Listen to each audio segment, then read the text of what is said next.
Welcome to day 2 of the Davos Daily Show. Coming up, we kick things off with the FT editorial view, where Polita Clark and I will unpack the latest developments and challenges in climate and energy policies. Then, in our FT Leaders interview, Polita has spoken to Jakob Stausholm, CEO of Rio Tinto, about the role of industry leaders in achieving net zero goals. Then we'll delve into accelerating the energy transition with an expert panel discussing technology, policy and financial mechanisms. Lastly, Matthew Vincent chats to Inga Anderson, Executive Director of the United Nations Environment Programme. It's a critical conversation for policymakers, businesses and all of us. Stay with us. This is the Davos Daily Show, brought to you by FT Live.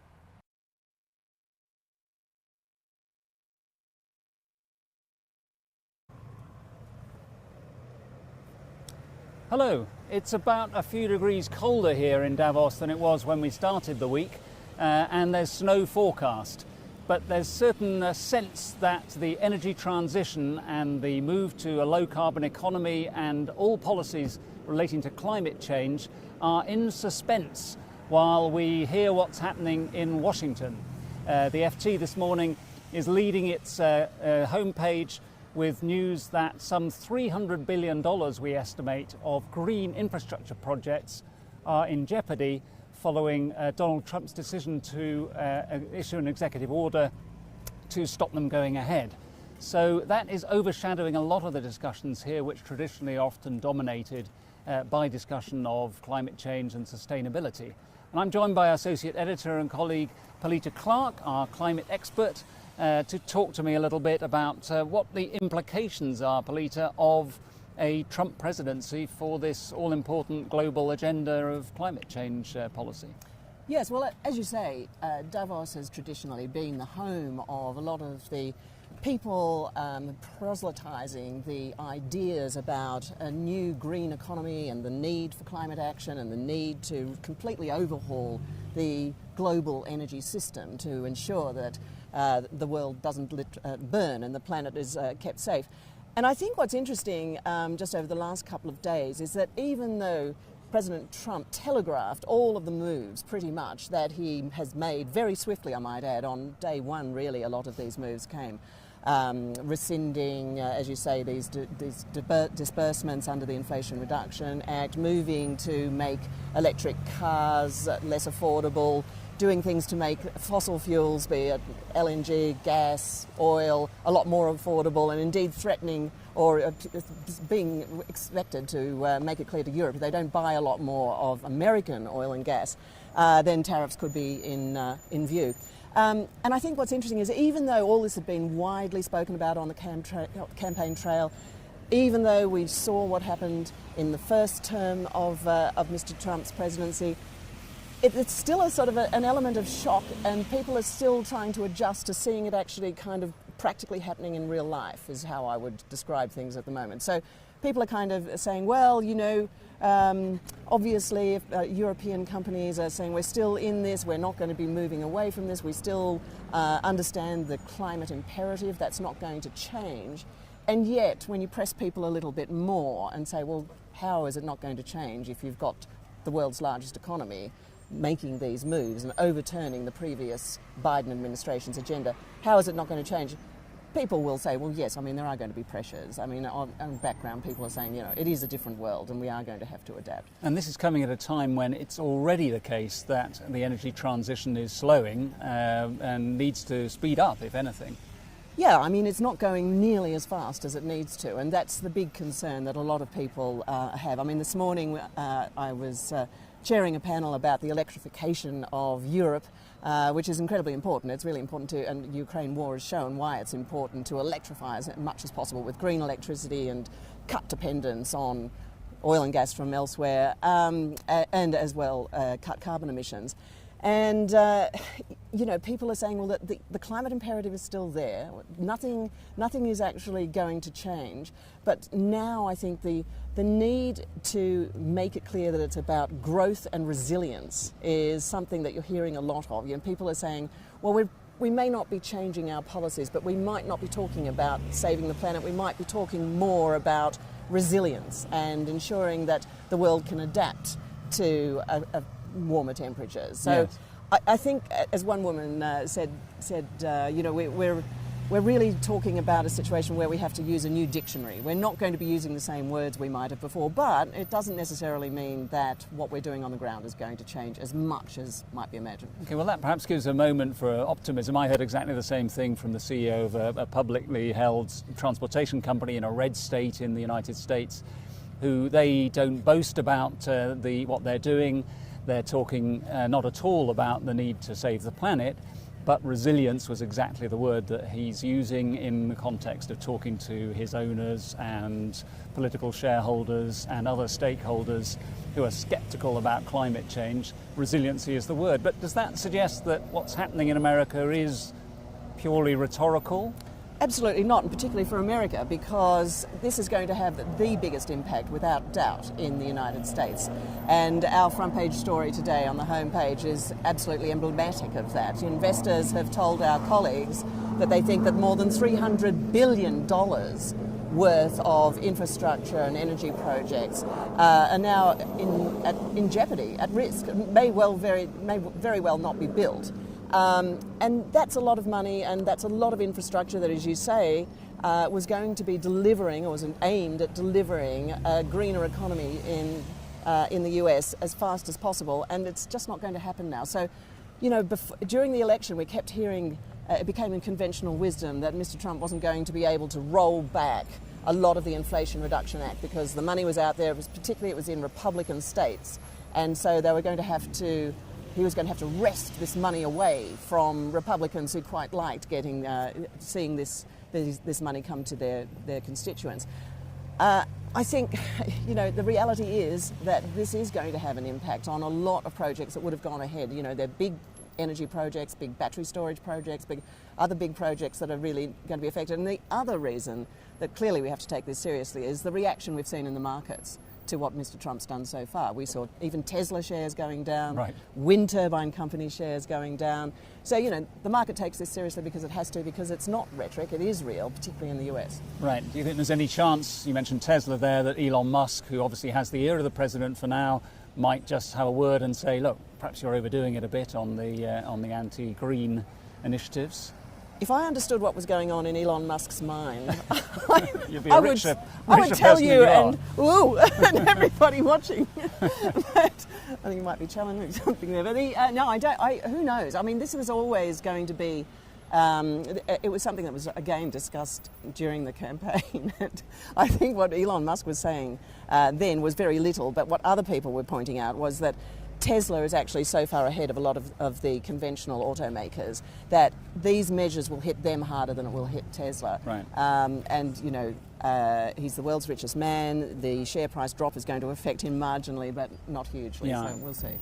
Now, to what degree does this represent, I guess it's a bit much to call it an opportunity for Europe, but clearly there might be money that is flowing in a different direction.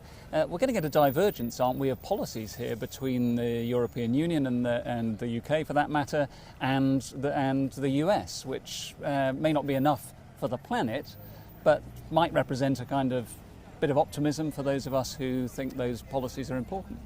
Yes, I think that is possible. I think the bigger and more important divergence is going to be between the United States and China. Right. And in fact, the last time Mr. Trump was in office was when China leapt ahead on a lot of green energy technologies, renewables, electric cars, batteries, and we're seeing the results of that today, where China is far and away the most enormous juggernaut of green energy that there is on the planet.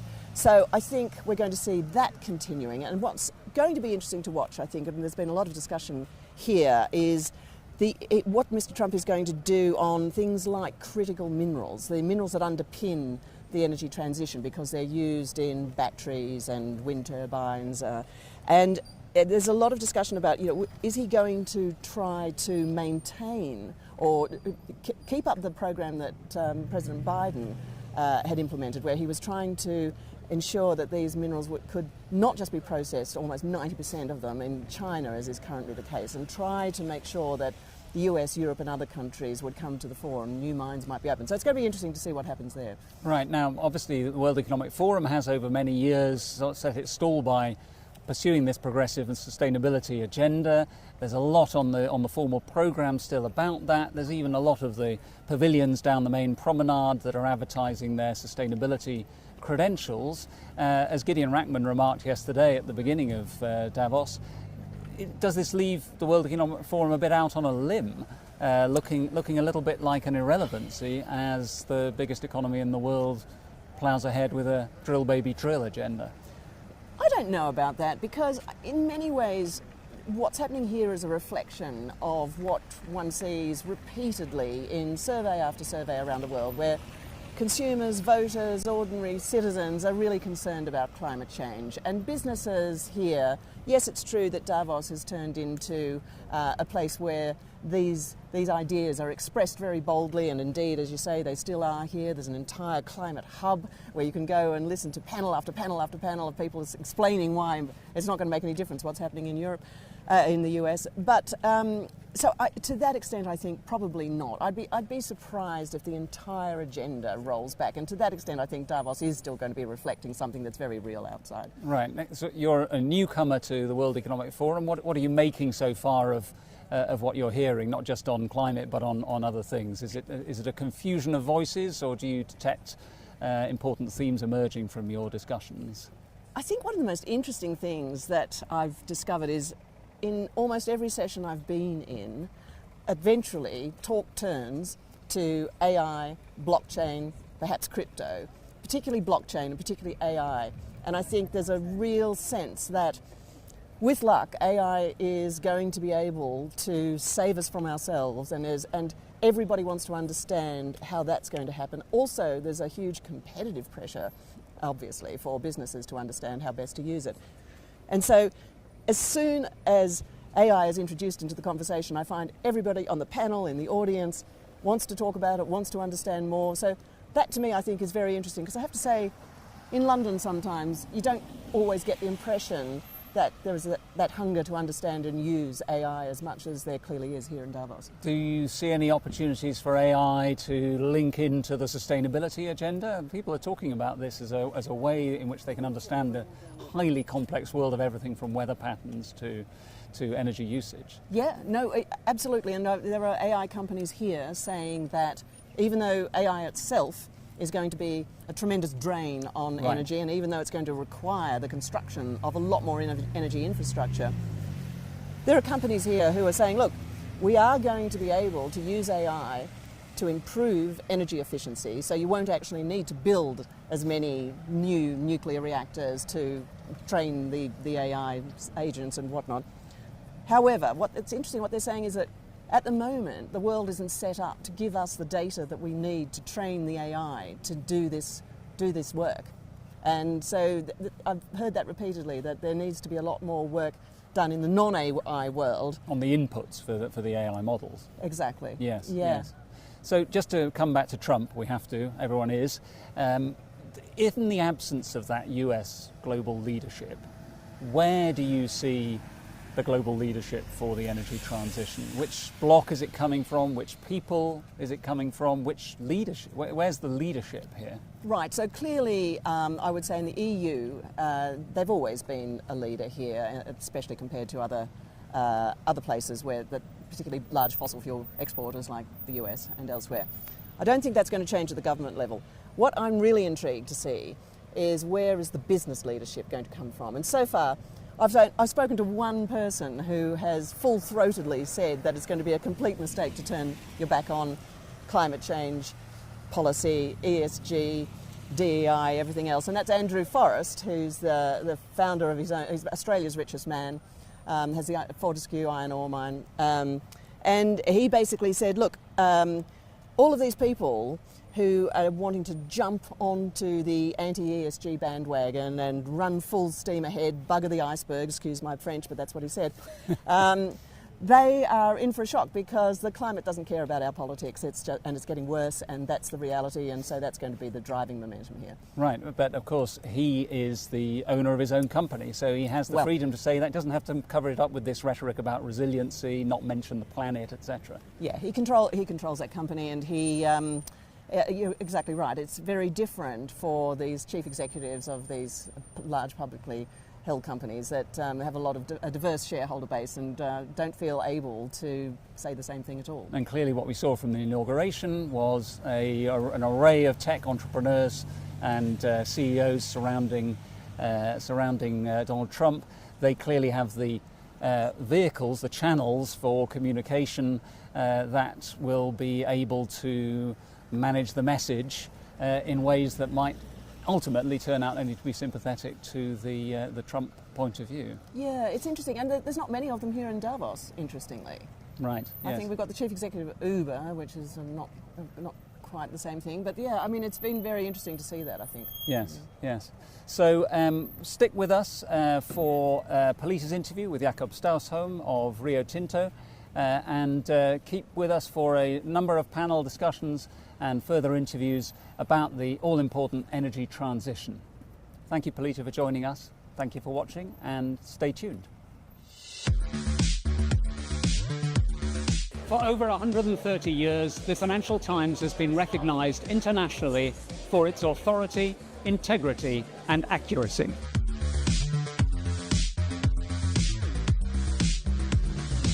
FT Live builds on this legacy by bringing you global events on business-critical issues.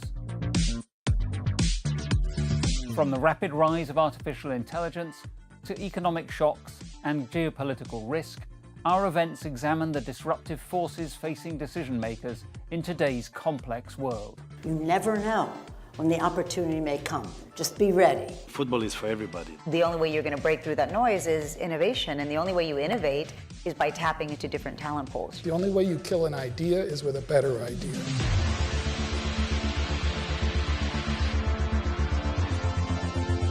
Hard questions. Why? Why did you agree to this? Intelligent answers. In a crisis, you really have to focus on what you can control. Crucial connections.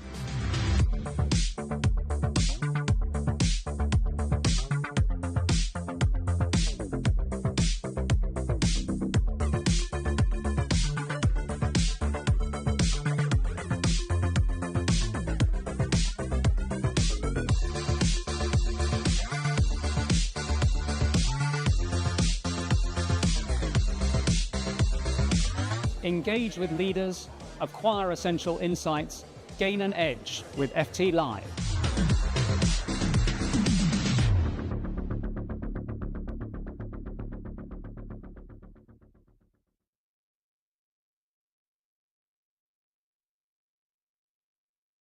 Jakob, welcome to the Davos Daily Show. Thank you. So, early last week, when I was thinking about what we're going to talk about today, I thought we might kick off with some general discussion about the state of the global economy, what the mining industry is up to. But then all of a sudden, Rio Tinto was in the headlines itself with this news that you'd been talking to Glencore about a combination of part or all of the two companies. So what was the strategic rationale for that? Yeah, look, the reality is, of course, we didn't go into any news, and it's entirely rumors, and we just cannot comment on rumors. It's impossible for a company to comment on all these sorts of rumors. If you go back over the last 12 months, there's almost not a single mining company where there hasn't been any rumors of either Rio was buying it or merging or whatever you like to say. Maybe not BHP, because Rio Tinto and BHP can, for competitive reasons, never merge. But so look, there has been so many rumors, and I simply cannot comment on them.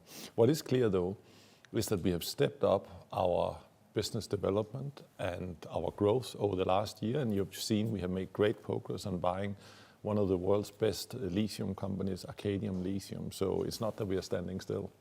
You're not standing still, and two very different companies, obviously, but the mining industry has seen a wave of deal making over the past couple of years for a range of reasons, but one part of them is because of a desire to expand in these metals that are going to be critical to the energy transition, particularly copper.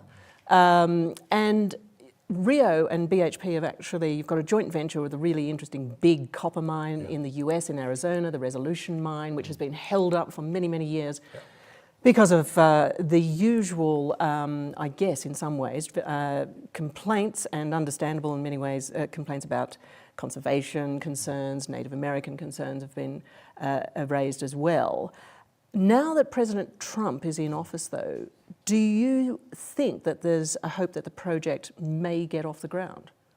I think the starting point is it in the best interest of the US to have this project happening?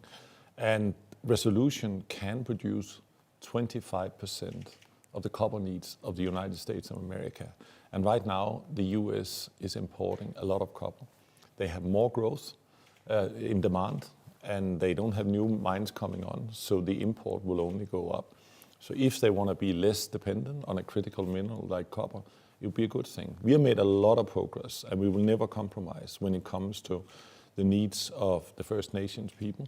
Made a lot of progress there, and I myself have spent a lot of time there. I feel comfortable that we can progress the things. And you're right, under the previous Trump administration, we actually got the land swap, which is the next step in the process, and that has been held up by various reviews for quite a while. So maybe that could progress. But you're touching on something that's absolutely right, is we actually, inside the company, have a lot of opportunities to further grow our copper portfolio. We are blessed with a number of opportunities. You might have seen just a month ago, we made an important deal on the Winu copper deposit in Australia, and we have copper deposits a number of other places. And right now, what I'm most proud of is that the big Oyu Tolgoi mine is ramping up, and we expect it to produce much more copper this year than last year. So we are growing the portfolio. Yeah. I mean, just going back to Resolution, the Apache have taken their case to the Supreme Court, and I wondered, have you got any information about when that case might be heard? Yeah, it's within days, but we have now been through quite a few court on this topic, and we have won every time. And I see no new information that should change that. Right. But basically, you think that potentially with the change of administration, that there is now more hope than there was previously about approval being granted? I guess we have always had the hope, but I do think that we have really good chances now to progress that project. Yeah. So Rio is a top producer of a lot of the minerals that are really going to play a crucial role in the green energy transition. However, President Trump has also made it clear that he's not a fan of some aspects of that green energy transition. I wonder, do you think there's also a chance that his administration might slow it down a bit? Well, that's a choice for the US. A number of other countries, China, for example, is progressing very, very fast on the green transition. But if you look at some of the things that we are working on, you can say climate is very important, and then there are some people who think climate is less important. But what we are trying to do is actually to create more energy and create cheaper energy via solar and wind, and then you have to find ways to firm it. And in some places, many places where we have hydropower as well. So at the end of the day, it's not just a question around climate change. It's also a matter of that the world needs more energy, and we are investing in those things. And by the way, the materials we are producing are needed for that. More batteries, lithium, copper, aluminium is crucial for the grid, etc. That's absolutely right. Another very important aspect of the new administration is obviously what we're expecting to see in the way of new tariffs being imposed. Are you concerned that a raft of new tariffs are going to hit the commodities sector in a damaging way? It could happen, and something happened in the previous Trump administration, and actually it has panned out quite well. I fundamentally believe that the US will do things that are in their interest, and they will not impose things that are not in their interest. So the current tariff regime that we have is actually not from the Biden administration, but from the Trump administration. Right. So, but do you think, or indeed have you been making the case that there should be a kind of a carve out on tariffs for, say, aluminium, copper, other minerals, if it were to come to pass? Yeah, I mean, obviously there would be, I hope there would be a chance for coming with arguments, but fundamentally we are not politicians. We are running a business, and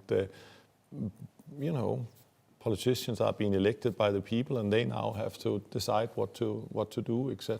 And what I'm just saying is, in the past we have been able to deal with it. I feel quite optimistic about that we will find good solutions as well. And it's complicated because it's between all sorts of countries around. I mean, yes, Canada is important for us, but Argentina is also important for us. A number of African countries are important for us vis-a-vis the US. So, and you know, certain things might fall out in our favor and certain things might not. Time will tell. Yeah, yeah. Now, if you walk down the street here in Davos, you'll see storefront after storefront has been taken over by AI companies. It's obviously a big AI forum this year. And artificial intelligence is going to create, we're told, a substantial new form of demand for critical minerals on top of the existing demand that everybody's expecting as a result of the green energy transition. From where you sit, I know that it's constantly said that nobody needs to worry about any of these metals ever running out long term, but short term, could we see some bottlenecks and therefore some price fluctuation for some of these metals that haven't been evident so far? I mean, it's the history of mining, is that you can only provide the supply over a period of time, and demand might change a little bit faster, and therefore there will always, from time to time, be short of supply, which then gives a price hike, and then they'll get a correction, because the world is not missing. We have plenty of copper and aluminium and lithium, but it's really the question of which resources can be extracted cheap enough, and if the price suddenly goes out, then you can extract something else, etc. So I don't think people should be overly worried about whether these things can be provided. But you're absolutely right that the whole AI, digital in general, the data centers are extreme consumers of energy. And that requires more energy resources. Right now, the world has struggled to move away from around 80% of the world's energy needs comes from fossil fuels. And of course, what the energy transition is trying to do is to have a larger share of solar, wind, and hydro. And if that is happening, and it looks like it's happening, then there will be more needs for copper, lithium, and aluminium. Yeah, and I guess that does get us back to what a lot of analysts do see as the strategic rationale for a lot more deal making. But do you think that's going to continue in the industry? It's difficult to say. It is a fairly fragmented industry, but in certain areas like iron ore, to a certain extent copper, to a certain extent aluminium, you actually have some consolidation. We went quite big into lithium right now, because lithium was a kind of a new industry with a lot of small players who might find it difficult to take the long view when the prices goes up and down. And therefore, we thought there was an opportunity for consolidation, and I think that is what we're driving quite a lot at the moment. Yeah, but lithium prices have been quite low recently. Yeah, but that may be an advantage right. when you want to do the consolidation. And supply is dominated by China. Are you confident that that's ever going to change? I wouldn't say that. I think demand is dominated by China, because China is very successfully developing their battery industry and their EVs. But there's some production in China, but China really needs to import lithium from other places in Latin America particularly, but also Australia and Africa. Just looking at some other headlines Rio Tinto has been making.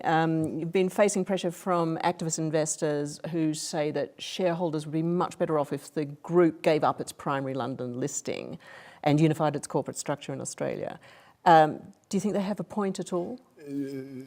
Another headline that has been created, not by Rio, but by somebody else about Rio. And quite frankly, if you get an activist who buys your stock, you got to be humble and you got to say, do they have a point? And we really, really analyze this in detail. And the conclusion is the current setup is in the best interest of the shareholders. It really is.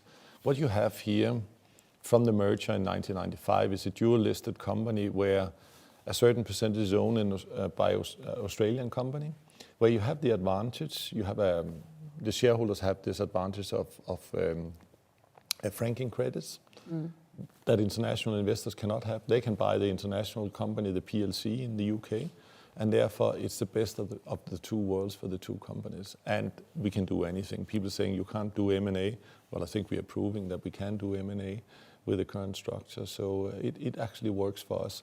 I know it's not the most fashionable, but I'm not here to follow the fashion. I'm here to do things in the best interest of the shareholders. Yeah, yeah. I mean, and just on that M&A point, I mean, you know, there was a lot. It wasn't just us; it was everybody was reporting about the Glencore talks. But are you saying that they were just all totally rumours? That there was no substance whatsoever to anything? No talks. What I say is very clearly is that I don't comment on rumours. Okay. Well, okay. And you know why? But do you know why? Because if I one day says that rumour is not true, then the next time if I don't do the same thing, then you will say it's true. So therefore, I never comment on rumours. Yeah. Just another issue that Rio Tinto has been involved in recently has, of course, you've been overseeing this incredibly sweeping effort to bring in cultural change at the company following the destruction of the ancient Aboriginal site in Australia in 2020 that saw the departure of your predecessor and the chairman. So you released a report recently that showed that you'd been making progress in some areas, but not so much in others. But you are determined to double down on these diversity programs and efforts to promote inclusion at the company. That's not what's happening at some companies in the US, where we've seen these really enormous companies basically walking away, winding back, reining in their diversity and inclusion efforts. What do you make of that? I mean, first of all, we are a long-term company and we have the staying power. And if you want to change things like culture, you don't do it quickly. You just have to just carry on. And we are making true progress. If you take the latest Liz Broderick report, it's very clear when we ask our staff, the overwhelmingly majority is saying there's real progress being made. But we still have almost the same number of cases, and you know why? That's the more psychological safe environment you get, the more people are coming forward with things. It's tough, it's not easy, but it's necessary that we are able to talk about things that we simply didn't talk about before. And that is because I can't change the culture. We have to kind of collectively decide we are prepared to change the culture. When you can have the right dialogue, that's where you're changing the culture. I'm absolutely convinced. And this is not, it's very important. You say there's pushback and wokeism. This is not about being woke. This is about when you get that culture right, this company will perform better. When people are engaged and feel that they are in a good environment, they just perform better. Right. So you would say it just makes business sense, and it doesn't make business sense to ignore diversity. I totally agree.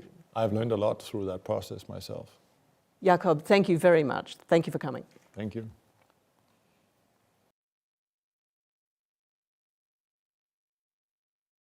How do you unlock business growth? By bringing transparency, truth and trust to data at scale.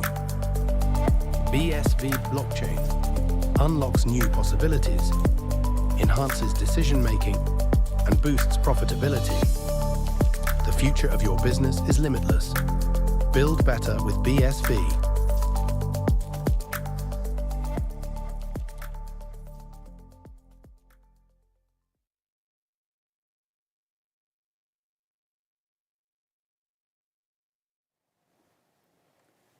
Welcome back to the warmth of the studio for our live panel with a panel of experts to talk about accelerating the energy transition, the theme of today's Davos Daily Show.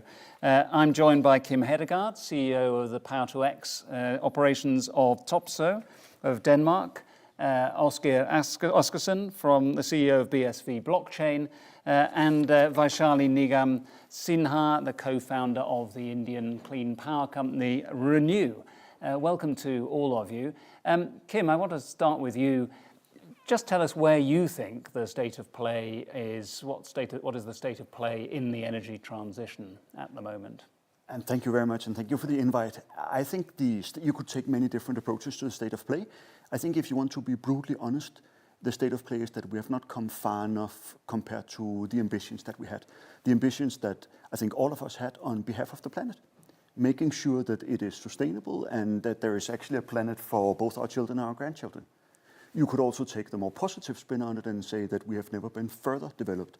We have never been further developed on the expansion of renewable energy, on the discussions on what policies, what incentives do we need to put in place. The interaction between policymakers, off-takers, and solution providers like the company that I represent. But I think the underlining message here is that a lot has been done already, but much more needs to be done in the next 2, 5, and 10 years in order for us to catch up on the gap that we have created since we set ourselves off on a journey to reverse the climate challenges that we see. I think if you look at numbers, BNEF, I think they claim that we are somewhere between 10 and 20% on the pathway on the ambition to come to net zero. Right. So I think fair enough to say not far enough despite the amazing progress that has already been done. Right, so come a long way, need to go further and faster if we're going to Absolutely. save the planet. Absolutely. Charlie, do you agree with that nuanced view about how far we are along with the energy transition? No, I agree 100% with what you are saying. We are definitely lagging behind, and we're not meeting our 2030 target for sure, 1.5 degrees, and it's debatable where we're going to land. So that's not good news. But I also like to see how is this glass half full. And I would say, I think in India, we've made a lot of progress with respect to clean energy, our ambitions as a country, and our achievements as well.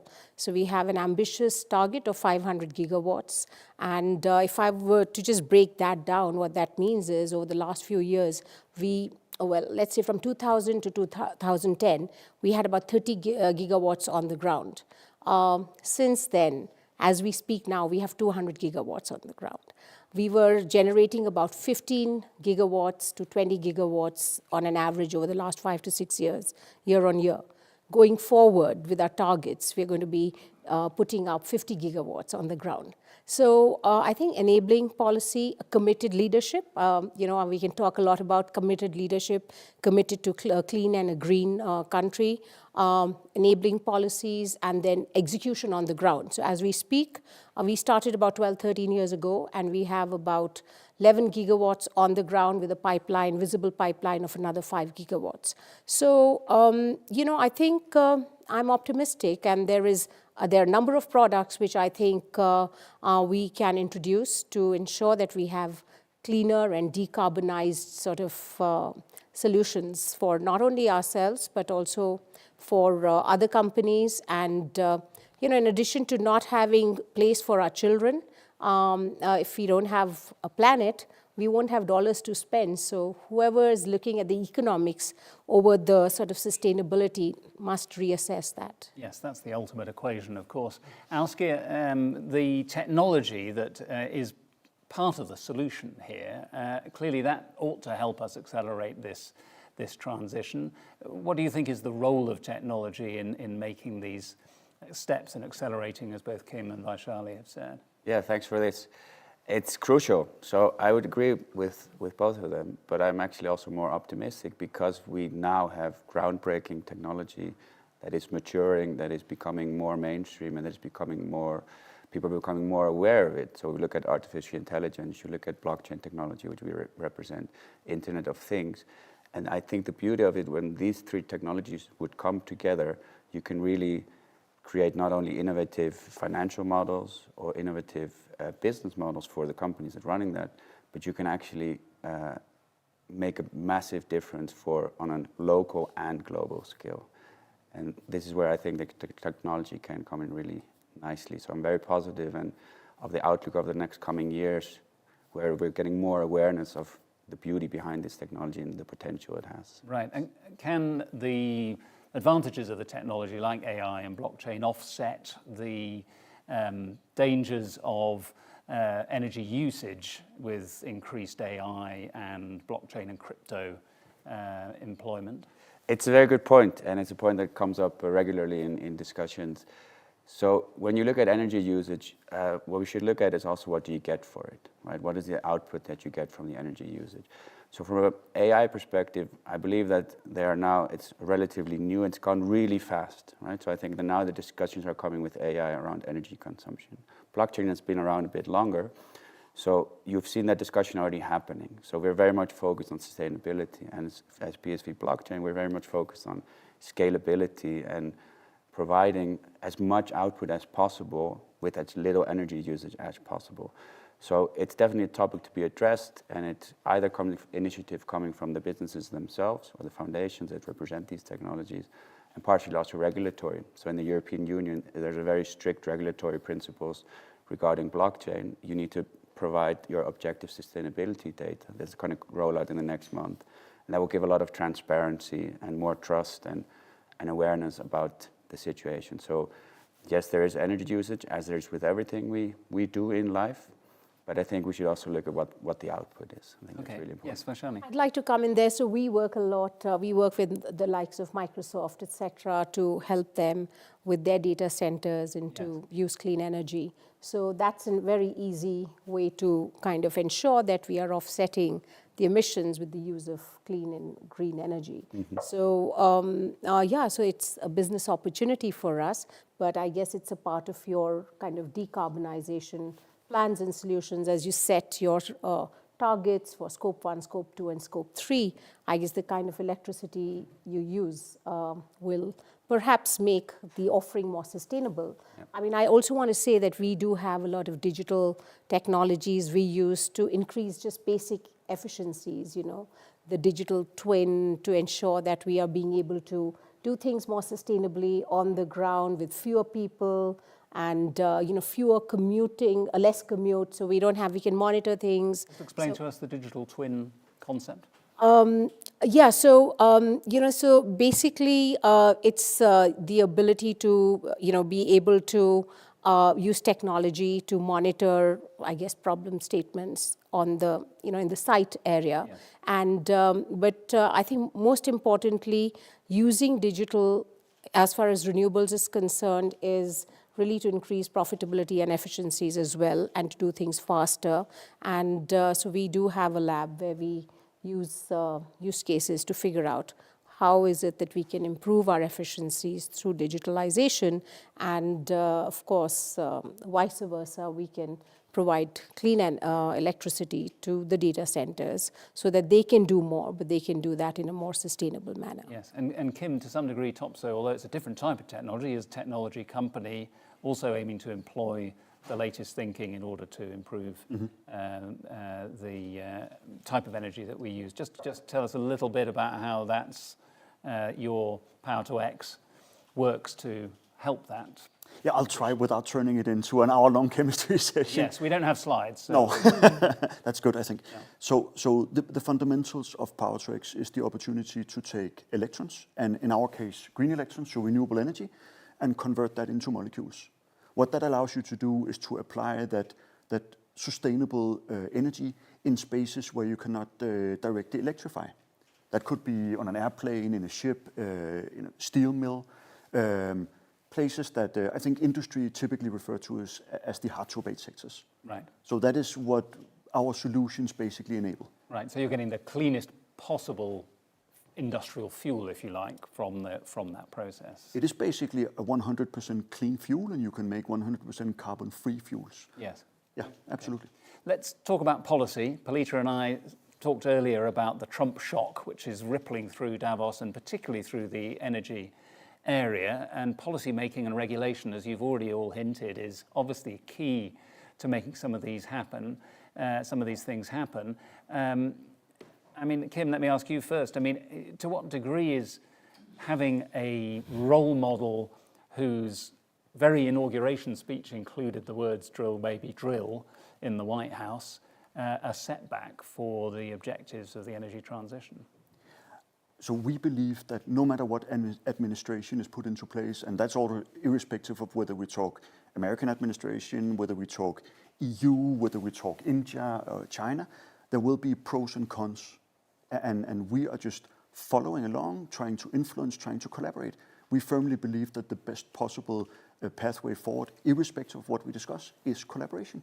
There will definitely be opportunities to continue to develop green solutions, also in North America and in US particularly. We believe the infrastructure is right, the political support is there. We also believe that the companies and the visionaries are still there, right. 100%. Right. I mean, Vaishali, does the election of Donald Trump and his stated objective to roll back some of these green initiatives, is that going to embolden politicians in India, for example, or indeed elsewhere to take a similar attitude and say, okay, enough is enough? Do you think there's enough momentum to keep the transition going? I hope not. I really hope not. And, when I look at, Trump was there in 2016 as well. And we continued quite well, and we've made a lot of progress. I think the way countries came together to collaborate at that time was quite significant. The way we collaborated even during COVID to come up with solutions. Every time there is a crisis, I think the world does come together. Now we have to see who takes this leadership, even in a financial crisis. You have the UK leadership, which came up front and took the lead to solve the problem.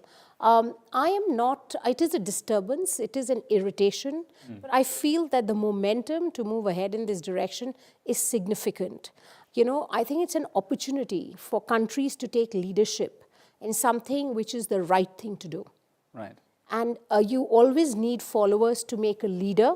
So in this case, this is not a role model we must follow.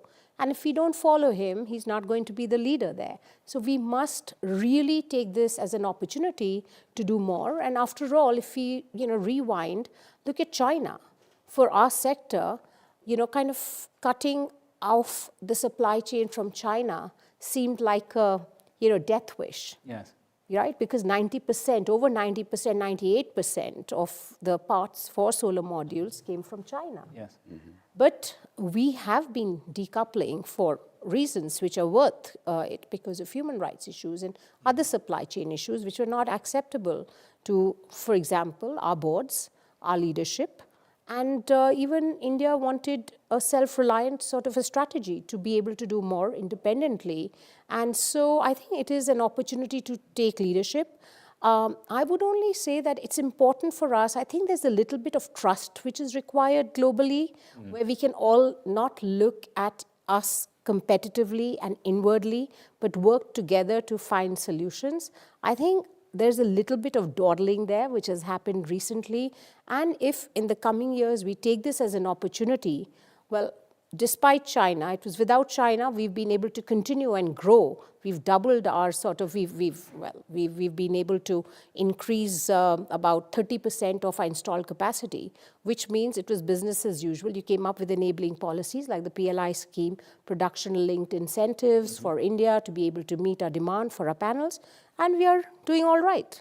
So I'm hopeful. I think we will be able to, in fact, there is an issue, will the United States be able to pursue this strategy in a way which is beneficial for them? And we must be able to build a system where folks who are committed to achieving the net zero goals, kind of work together to overrule that. Just to focus one follow-up brief question on India's challenges particularly. I mean, there is this sort of dual track that India has to follow, because in order to have energy for a vast population, you do need to continue building coal while burning coal and other fossil fuels while the renewables sector accelerates. Absolutely. I just wonder whether that balance will change, because people will say, well, if the US isn't doing it, why do we need to do it?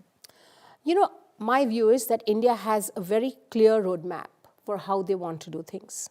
They have to provide electricity to the people of India. They're committed to that.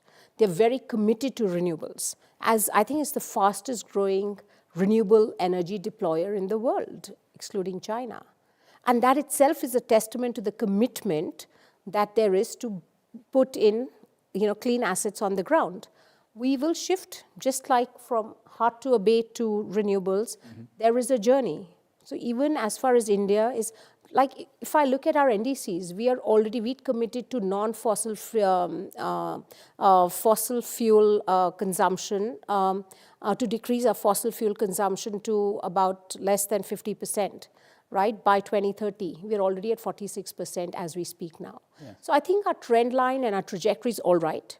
I don't think we should worry a lot about the policies in India. I know it's a concern, but we just can't snap out coal. It has to be a transition. And living there and being a industry practitioner there, I can say that there is commitment. But they're doing it in a way which works for the people of the country and for the larger net zero goals we have set for ourselves. Okay, that's reassuring that there's enough momentum. I mean, Ausgeir, obviously, again, in an offsetting way, this is a US administration that is very enthusiastic about growth through technology and innovation. The tech chiefs, as we keep saying, were ranged behind Trump at the inauguration. Does that give you hope as a technology enthusiast that actually more innovation will start to emerge in this area, despite Trump's obvious antipathy towards the green projects that Joe Biden and others were promoting? So I will always welcome innovation. If we try and if see that it works, we will progress as a society. What I would like to emphasize, coming back also to the global role or the role model, and this is something, a characteristic in blockchain, where it empowers individuals. So I think we should see it as a global role, but you also have a strong local focus. I was talking this week to someone who's actually planning to deploy 10 million solar panels. And he was like, okay, one part of the energy is the transport. That's a problem, transporting of energy. And they're like, how can blockchain help us to create a smart, decentralized grid? Or how can we ensure that we enable peer-to-peer trading? How can we create a local digital economy? So I think the focus is, yes, we need sort of the global collaboration, but we also need these local initiatives where innovation can thrive. And I think that's regardless of who's at the top. There will be local businesses, entrepreneurs, governments that will be able to drive that forward. So I see innovation very much coming bottom up rather than top down. Right. But I guess it seems inevitable that if the large industrial policy, pro-green growth industrial policy that Joe Biden pursued is reversed or even just frozen, that investors will look elsewhere to put their money for those sorts of green initiatives, whether they're blockchain related or otherwise. Yes, absolutely. So for me, I'm not a politician, nor a policymaker. So for me, it's too early to tell how it will go. I would like to see how things go out. We saw 200 executive orders coming in. We're at day 3 after the inauguration. Let's see how the states react. Let's see how the European Union reacts. Let's see how the rest of the world reacts. So. Yes. And I think that it's still important to say that there's really good business also for the US in the energy transition. There are a number of super interesting projects still continuing in US on producing green ammonia, for example, or producing blue ammonia or jet fuel. Right. And I think we have to be careful here not to turn it into, also on the Indian perspective, if we compare, let's not turn it into a competition between renewable energy and coal and oil. There will be a need for oil and coal for the next many decades. Yes. I don't think we should turn it into this or that. Yeah, or good or bad. Why should we slam the oil and gas companies or the coal companies? They have kind of been the reason why we as a society are where we are, for good and for bad. And I think this is a possibility to shape a parallel reality where we can slowly start to phase out fossils in areas where it makes sense. Let's not jump headlong into a transition that will, in all honesty, require many decades of hard work and tremendous investments. We're talking, maybe the last number I saw was $150 trillion. That's not going to happen in the next 4 years. Yes. And let's be careful about turning it into a battle between renewable and fossil. That won't help us. Charlie? Yeah, no, I was just saying I agree. I think there is also various gases which are worse than coal and so on and so forth. So the point is not why not coal and why not this gas or all of that. It's just about doing more to decrease your carbon emissions. And is there a broader strategy to do that? And I think countries should be committed. The question is, the United States doesn't seem like they care about this decarbonization approach. And but we have to see to what extent can this actually happen, whether it is a post-election sort of reinforcement of, okay, I said this and I'm doing this, versus, what are the financial institutions going to do. Once they have a strategy for their own ESG strategies, it comes after, approval from boards and so on and so forth. They can't sort of knee-jerk and just do something different in the United States or for the United States and something else for the rest of the world. So there are many stakeholders which have to align in this U-turn, which looks like the President of the United States wants to take. Yes. We'll have to see how successful that U-turn is going to be. There's going to be a disturbance, but, I'm not sure what the magnitude of that will be. And the only point I'm making is that if the rest of the world steps it up, we can perhaps, the irritation of what they can do can potentially be less. Yes, talking of the rest of the world stepping it up, Kim, the European Union, obviously, as Polita and I discussed earlier, does have a big role here in continuing to incentivize. This time last year at Davos, the European sustainable energy companies were looking enviously across at the kind of incentives that existed under the IRA in the United States and wondering why Europe didn't have something comparable. This is a policy area where the European Union and indeed other countries, China was mentioned by Polita earlier, can now take a lead, is it not? And again, let's be careful with who leads and who takes inspiration. I think what we saw when the initial Inflation Reduction Act came out, that the European politicians were actually super fast on adapting some of the very good things that sat in the IRA and implemented that in some of the European policies. And I think there is an ongoing dialogue also with Indian policymakers, with Chinese policymakers, policymakers in Northern Africa. If you look at it from a European perspective, decarbonizing Europe is not something that Europe can handle alone. Right. We will need collaboration with US, with Northern Africa region, with the Middle East, with India, with China. And I think that's one of the most helpful things that politicians can do, is to continue to collaborate, continue to share what incentives can we create that fosters collaboration. The larger plan? The larger plan and the larger collaboration. Yes. Absolutely. We haven't talked, although you mentioned it, Vaishali, about investors. Clearly, a critical point here is, a lot of your investors and investors in other companies that are on that renewables track were, to some extent, selling the policy of ESG, which is now more or less a banned abbreviation, certainly in Davos and in the US. Again, the momentum that investment flow had, is that turned to a point that it is now impeding some of the things that you and others in your area might want to do? Not really. I think if I look at environment, social governance, it's really also about, not only about the environment, it's also about how you're doing business. I think there's no doubt that the broader management team, if I look at companies, if I look at shareholders, I think they're all very committed to doing business in the right way.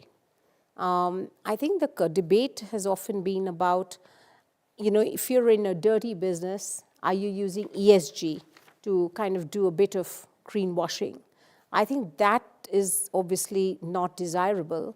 But as far as we are concerned, we do believe that, building businesses in sustainable ways to meet, even for countries, I think it's all a very sort of connected ecosystem where, what the countries have committed to do and how the private sector is going to play a part in sort of, contributing to that, and the kind of impact we need to have on the ground is well fueled by environment, social governance. I think it's the right way to do business. It's important for us to be able to look at our people, look at the planet, and look at profitability together. And I feel that investors demand it, regulators demand it, and so do, I think, management teams now. So not really. I think this is the idiosyncrasies of certain investors which has kind of driven this, and then when they want to leave this, driven by their investments and so on and so forth. But I think broadly speaking, the private sector is quite committed to doing business in the right way. And for me, it doesn't matter whether it's ESG or any other acronym. It's really about doing good business in a good way. Right. And I think a lot of good companies are committed to that. Right. Just want to focus us back on a bit more of the optimism here. Askia, just give us some hope here for both the technological future and the ability to kind of accelerate, even in what is a kind of slightly more volatile geopolitical environment, to accelerate the energy transition. It's I think we should. It's about showcasing success and celebrate small success, because as we say, the other one is not going to replace the other. So I think we're at and that's why I'm so hopeful. We have this beautiful technology that is currently being used for not perhaps different reasons than what it could be. So blockchain is associated with cryptocurrency, whereas blockchain can be a beautiful underlying technology which could help with reforestation, with carbon offsetting, providing trust and transparency, because I think this is where it comes back to. There's a trust factor that seems to be a bit missing at the moment in the world. And I was at an event earlier this week where that was the key theme. It's trust. So, and I believe that technology can recreate that trust, but it needs to be initiated by business, by governments themselves. And the technology is there.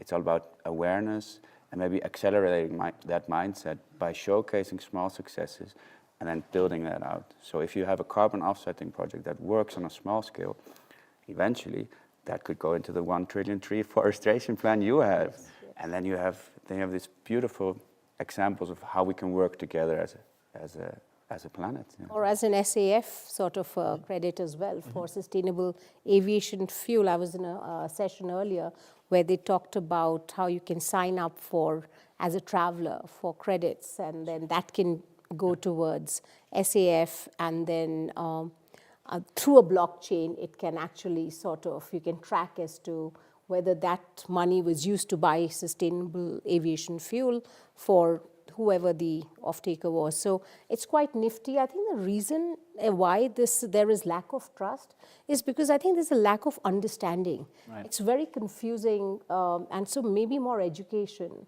where we can all understand what is this offering. Yes. I think there's a lot more which needs to be done, and then there will be trust for people to kind of put in money and capital there a lot more. But I totally agree with you that we can use this technology in such an impactful manner across sectors.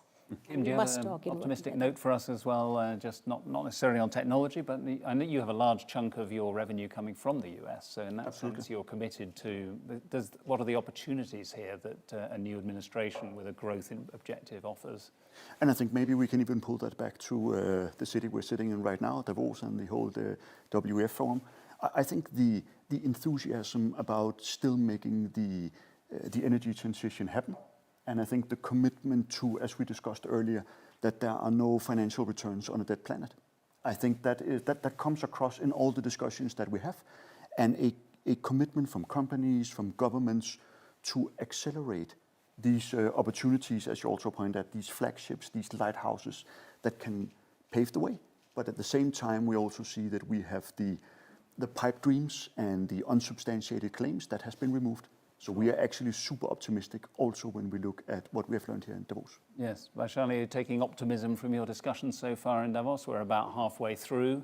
Mm-hmm. You're finding that you're getting new ideas, finding new optimism in some of the collaborative discussions you're having?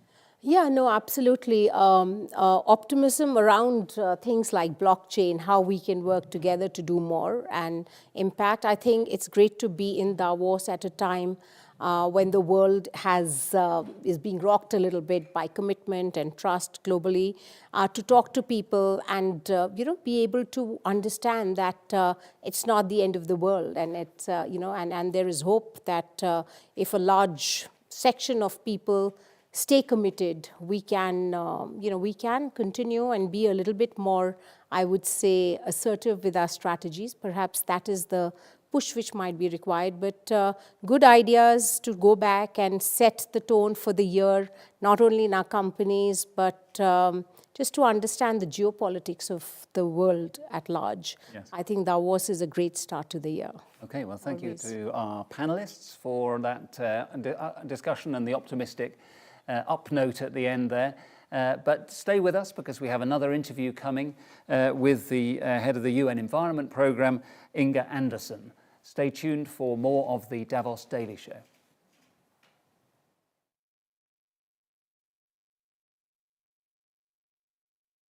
We are Topso, a leading global provider of technology and solutions for the energy transition. We enable the production of e-fuels, renewable fuels, and low-carbon fuels. These are the fuels for net zero.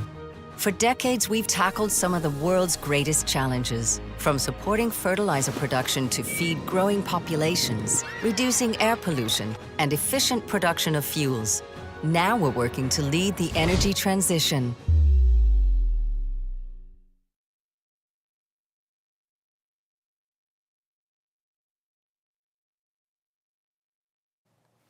Inga, welcome to the Davos Daily Show. Now, we're sitting here about to talk about tackling the climate crisis, but we can't avoid the fact that 4,000 miles away, roughly in that direction, just 2 days ago, we saw an arena full of people clapping and cheering as the president of the world's largest economy withdrew from the Paris Climate Agreement. We also heard the same president claiming that there's an energy emergency that requires the drilling of more fossil fuels, not less. And now, this very morning, we've heard that $300 billion worth of green infrastructure spending is not going to go ahead. Are we having to face up to the fact that we're dealing with a very disunited nations when it comes to the climate crisis? Well, 193 nations got together to craft the Paris Agreement because they could see what the science was saying, because they were aware of the ever-intense flooding, droughts, wildfires, etc., crop failures, what have you, because they could see that it was unassailable in terms of what the science tells us. But each sovereign nation has a right to do what it chooses to do. And we have a country that has taken this decision. But the rest of the world is on the move. And energy independence comes in many shapes and forms. I happen to live in Kenya, and Kenya is 92% relying on renewables. And that gives them tremendous independence of fluctuating import prices for hydrocarbon. So I think we have to look at energy independence and or emergency, whichever you want to call it, in the way that works best. We've seen since 2010 renewable energy prices on solar, for example, drop by 80%. It's now competitive, renewable, with fossil fuels. So some countries are very much leaning in that direction because in the longer run, obviously, this will become something upon which they can rely. The sun will shine. The wind will blow, the waves will move, and that becomes a very solid investment. Also, of course, we've seen the amount of jobs that are being created by those kinds of investments, often in places that have otherwise been depressed. Maybe they are ex-mining towns, and so across the world I'm talking. And so, again, each nation will do as it desires, but we have 192 countries that stand determined. And of course, we just need to look at, yes, we have had wildfires before, yes, we've had flooding before, but the intensity and the frequency with which we are seeing these occurrences is on an upward trajectory. And again, no one wants to see their house burned down, and my heart breaks for the people of California who has lived with this. No one wants to see their crops fail. No one wants to see their lands parched or inundated. And so moving on the adaptation side, adapting to that which is coming, as well as moving on the mitigation side, remains very much the focus of the United Nations. And yet in a country that has just seen these devastating wildfires, there is this support for continuing to drill for fossil fuels. Is there a risk that what the US is signalling gives license to some of the other 192 countries you mentioned to also withdraw from Paris and to also reverse climate measures? Well, we've been here before, may I say, and we did not see that. I think that on the whole, there is a clear understanding that absence of mitigation will lead to more impact on and fragility of communities. And so I would certainly not project that we would see other departures. To the contrary, I think we'll see a doubling down to ensure that the populations of countries that are exposed to climate impacts can be protected in terms of adaptation investments, and that we can get greater energy independence through smart investment in renewables. Let's turn then to action that can be taken by many of those countries that you refer to. And a huge part of cutting fossil fuel emissions and tackling environmental pollution is reducing the production and use of plastic. Now, I recently edited an FT report that highlighted the fact that there's 7 billion tonnes of plastic waste that humans have generated in their time, and more than 2/3 has been dumped into the environment. Either buried, burnt, or even circulating in our own bloodstreams. Tackling these harmful effects, I know, has been a focus of yours, and it's what you're here in Davos to talk about it. How much progress has been made? Because it's been tough, hasn't it? It's been difficult, but then we're talking about a big sector that is critical to many economies, a material that is ubiquitous. It's in all of our lives and indeed in our bodies. But also that is part of the electric mobility fleet and lighter planes and trains and what have you. So it's also a solution material in some senses for e-mobility. But we obviously need to talk about that which ends up in the environment. And that is single-use and short-lived. And there we have to see a reduction. We have to think, and different countries have different uses, right? As I mentioned, I live in Kenya. We do not have straws and plastic forks and what have you. There are other uses there, and the country has actually made illegal plastic bags some 10 years ago. And alternatives, lots of alternatives are there. The point is that the single-use and short-lived that we are seeing in our open environment, in part because of poor waste management, in part because of the ease with which we use and discard these materials, is a major problem. Like you say, I think it's just over 70% that ends up in open landfills or otherwise discarded. Some 10% are recycled, and that's a generous number, and the rest is incinerated. And again, in the global south, incineration is in the open dumps, and so you live with those fumes. So it is an issue. Waste management and recycling is an important part of it, but reduction of the production of raw polymer for that which is single-use and short-lived has to be part of the conversation. And it's not so much the reduction side, but it is can we agree that there are certain applications that are frankly unnecessary? And in different jurisdictions, different countries will have different interpretation of that, because uses of the single-use and short-lived are different. It's also very interesting to see that the brands are generally calling for quote-unquote global rules, because it's really complicated. I have my brand, but in this country I can have it thus, but in that country I need to have it this way.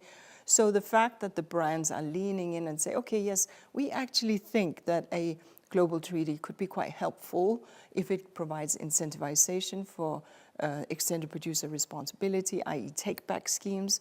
And those take-back schemes, again, will be different from Manila to, I don't know, Copenhagen, right? Because the uses are different. But the point is that if each country has a treaty, a sort of baseline that says, we're stepping into this, we're doing take-back schemes, we're encouraging, not penalizing the producer of the brand whose thing that we are, but rather we are ensuring reduction of certain things that are not necessary in our economy, and we are taking back that which is in use. Plus, of course, we're seeing amazing innovation, because some products we have to ask ourselves, do they have to be wet? When I was young, many of the soaps and things were hard. It's not that we need to go back to the future, so to speak, but there is a lot of R&D precisely in the product itself. Washing powder that comes like a little sheet. I don't know if you've seen it in a cardboard box. All kinds of innovations. Soda drinks that come dry and you put them in your bubble machine or whatever it's called, and the next thing you have your soda, and so on and so forth. So there's a lot of innovation happening in the brand side, be it cosmetics, be it personal hygiene, or be it food. That's the direction of travel. Now, on the treaty, probably you want to ask about that. Well, I do, because you're right to say that brands are innovating. Consumers are even demanding it. Yes. We have to face the fact that the brands might want to do it, but it's countries, it's governments that need to be signatories to a treaty. And there are, let's face it, some very, very large countries, economies, that are very reliant on fossil fuel industries, plastic production. That must make it almost impossible to get agreement on a production limit in a treaty, mustn't it? Yeah, and this is still in discussion, and I don't know that that's where it will land. It's very much an issue for conversation. There are these three areas in the treaty text that are still, well, there's a lot. I mean, the whole text is still being discussed, but three areas, and one deals with sustainable supply, sustainable production and consumption. But let's talk about then what circularity looks like. Because we will need the resin producers to enable that circularity, to have recycled content that will no longer be virgin polymer but recycled polymer for that which is needed, whether it's in the mobility sector, the transport sector, whether it's in the appliance sector or the construction sector, where we know that this material is going to be used, electricity sector, obviously. And so those areas, can some of this be circular? I think it could. How would that look like? And so there are real opportunities for the resin producers. And as I said, this material is, what this treaty is about is eliminating plastic pollution in the environment, including in the marine environment. That's the focus. But we have to be mindful and cognizant that this sector, and it's not just the oil-producing countries, that this sector produces jobs. Yep. And this is where we have to understand the Sustainable Development Goal, leaving no one behind. It's easier said than done. But in many low-income countries, collecting and recycling and producing items that are cheaper because they are made of plastic is a job. And so those jobs, including that of the waste pickers, we have to be very mindful, whether it's the high-end jobs or the lower-end jobs, waste pickers, that we need to talk about what that transformation looks like. Well, given all of the jobs that are dependent on this particular industry, given that there are certain countries that might want to focus on circularity rather than a production limit, how far away are we from a treaty? Because there have been 5 rounds, if I remember correctly, of discussion, negotiation, sitting around the table, and we don't yet have it. When's the next round? How much work is there still to do? When I was part of pushing for the 2-year, let's get it done, in part because I've seen negotiations drag out. It took us 21 years to agree to less than 2 degrees. I didn't feel that we had 21 years, and I don't think the world felt. So I was very happy that we saw with the aim of landing it by the end of 2024. It was highly ambitious. We've never negotiated a whole treaty. Look at biodiversity beyond national jurisdiction, the High Seas Treaty. It took 12 years, right? But I don't want to go there. Right. So the point is, it was ambitious, but it was good because it focused the mind. We had 5 sessions in 2 years. It's like 5 COPs. It's massive. But we now have a text, a 22-page text, not a voluminous one. This is the chair's text. It is the basis on which we start negotiations in what I very much would want to be the final round, which we hope to have in this summer, but we're still working on the finer detail with member states. And the three areas, and you've mentioned one, which is sustainable consumption and production. The other that we need to tackle is chemicals of concern. And the last one, financing. I do believe that there are bridges that can be built, well understanding some of the areas that we have discussed that are difficult. And so that's what we're working on now with key leading countries from all the various negotiations communities, I should say, to ensure that there can be a treaty that will help us, the global us, eliminate plastic pollution, including in the marine environment. Just one last very quick question. You talk about how long it takes to get agreement, how many years. You also focus very much on emissions. I think you published your emissions gap reports at the end of last year. I mean, it focused on the fact that hitting the 1.5 degrees limit on warming above pre-industrial levels is getting increasingly difficult. The window of achieving this is almost closing. Just in a few words, is there still a chance of hitting that limit? Yes, but it'll take a Herculean effort. We increased our emissions by 1.3% in 2023. Increased. If we want to hit 1.5, and I suggest that we do, we need to decrease between now and 2030 by 42%. It gives you a sense. It does. If we want to hit 2 degrees, we need to decrease by 28%. Both are massive steps. Now, the truth is that we can. When we look at the sectors, when we look at the ramp up in energy investments, when we look at what forestry can give us, when we look at super pollutants like methane, there are a number of ways, if we get our mind to it, that can actually help us, and it is doable, but it will take a concerted effort by all, and that's why the Paris Agreement is there. Yes. And bypassing it will have consequences, because you can't negotiate with physics. You can't negotiate with nature, and nature will send us the invoices for our laggardness in terms of those forest fires, those inundations, those droughts, the people movement, and so on and so forth. We've seen the warnings, which I suppose which just reiterates how important keeping those 192 countries on board for the Paris Agreement will be. Precisely. Inga, thank you so much for joining us. Enjoy the rest of Davos. Now, coming up tomorrow on the Davos Daily Show, our theme is navigating geopolitical shocks and building business resilience. So thank you for watching today. This has been the Davos Daily Show. Do please join us again tomorrow.